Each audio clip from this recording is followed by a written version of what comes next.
true tech scene fashion, there's one more TV left in our home. This is a Samsung 40.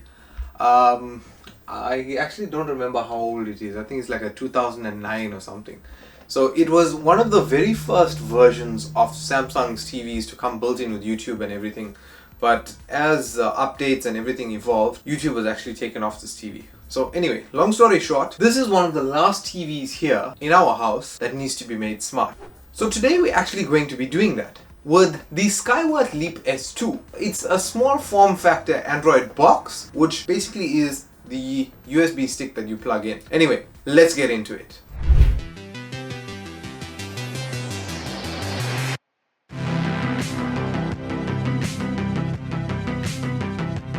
So let's go ahead and open this up. You can clearly see who we purchased this from. So it wasn't special. No lie there.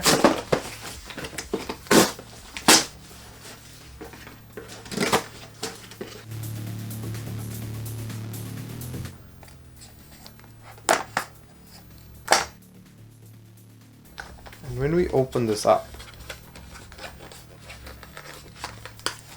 you can see we have the HDMI stick, the power supply unit, USB power, and for some like a HDMI extender so it's not stuck into the back of the TV. Let's see what else we have in the box. In the box we have an awesome small form factor remote. I think it's much smaller than the previous remote, and that's virtually it. So this right here is the Android box itself. So this is the Android box itself, the Skyworth Leap S2. So this is a 4K Google certified Android stick, and it's compatible with any device that has an HDMI port. So the Leap S2 delivers fast and responsive performance for video streaming, gaming, or even browsing the internet. Some of the features of the Leap S2: firstly, it supports Wi-Fi on the 2.4 and 5 GHz bandwidth. It has Bluetooth 5.0, and because it's Google certified, it has the Google Assistant built in. And it is based on Android 11. Because it is HDMI, it can support up to a 4K UHD display output, and it does have DRM certification, so meaning Google, Netflix, Microsoft, Prime Video, and even DSTV. So it has the convenient remote, which we'll talk about in a little bit. And just like with the Leap S1, it has the Chromecast built right into the stick. When it comes to performance, this has 2 gigs of LPDDR4 RAM and 8 gigs of eMMC flash storage. Now let's go ahead and set this up. So as you guys can see, the first thing we're going to do is plug this in. And as I showed you when we unboxed this, right? So you have the USB-A to USB micro power cable that needs to power the Leap S2. But if you have USB ports built into your TV, you don't necessarily have to use the USB adapter or the USB power adapter that they provide you. You can just plug this into the USB port on your TV and it should be powered sufficiently. The other thing I'm going to make use of is the adapter, so it's not plugged too close into the TV and we have a little bit of wiggle room.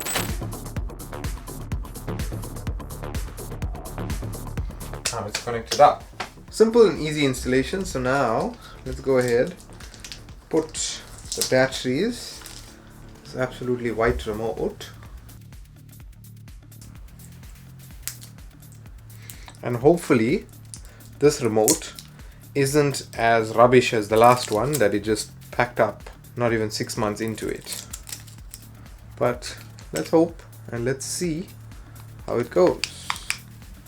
See, so in terms of this remote, simple, minimalist, power source, Google Assistant, your directional controls, home, TV, back, power up, volume up, volume down, channel up, channel down, mute, YouTube, Netflix, Prime Video, and Disney Plus. I like this remote because it has everything that we need right at our fingertips. So let's go ahead now and switch this on. Okay, so select language, what region we in.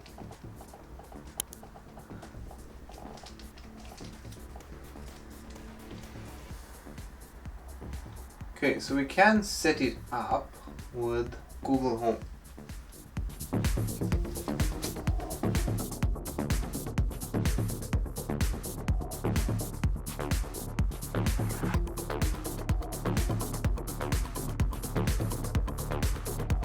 Alright, so firstly we have to accept T's and C's. We can specify where this device is installed. We can connect to our Wi-Fi, put the Wi-Fi password. So after we've set it up in Google Home, you can see how much more easier it's become to set up these smart devices through the Google Home app. And now not only can we just control this device through the Google Home app, this device, because it has the Hello Google built in, you can actually control from this device all the other devices, like our Skyworth SW55 or the TCL43. But anyway, now let's go ahead and set up the remote. To set up volume controls, please choose what sound you'll be using to play TV. Now it's installing apps. I did say the setup was easy, but I didn't say it'll be quick.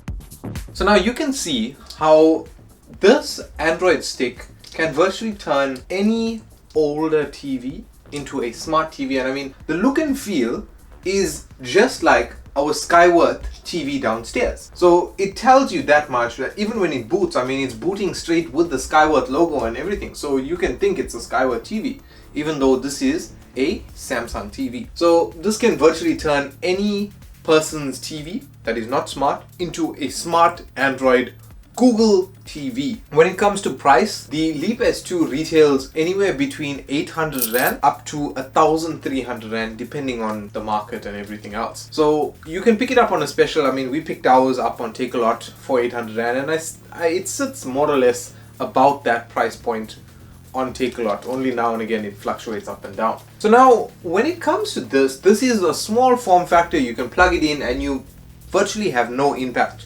Same with the remote. And if we compare this to our original Leap S1, now it's actually quite different. So remember, this is an Android stick that was a smart Android box. So the Leap S1 ran Android 10, the Leap S2 runs Android 11. Both have 8 gigs of storage. The Leap S1 had Bluetooth 4.2, the Leap S2 comes with Bluetooth 5.0.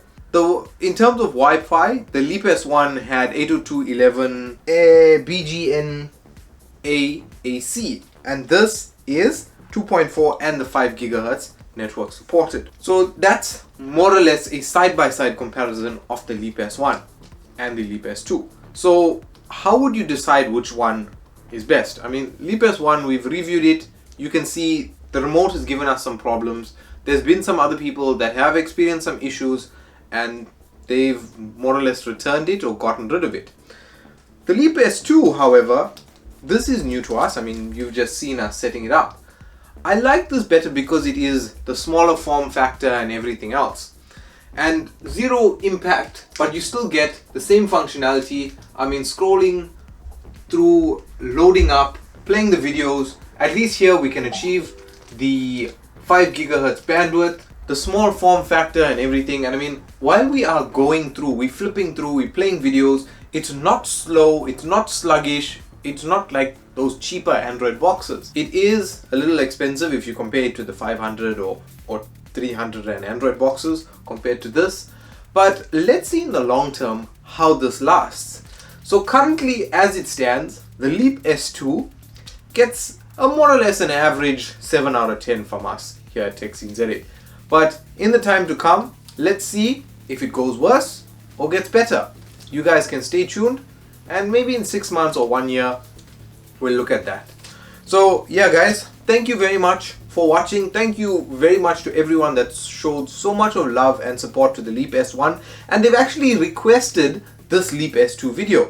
So if you enjoyed this video, you can let me know by giving me a like rating if you did, and if you have any questions revolving around the Leap S2, you can leave them in the comment section down below. Guys, my name is Prishan, and I'll catch you in the next video.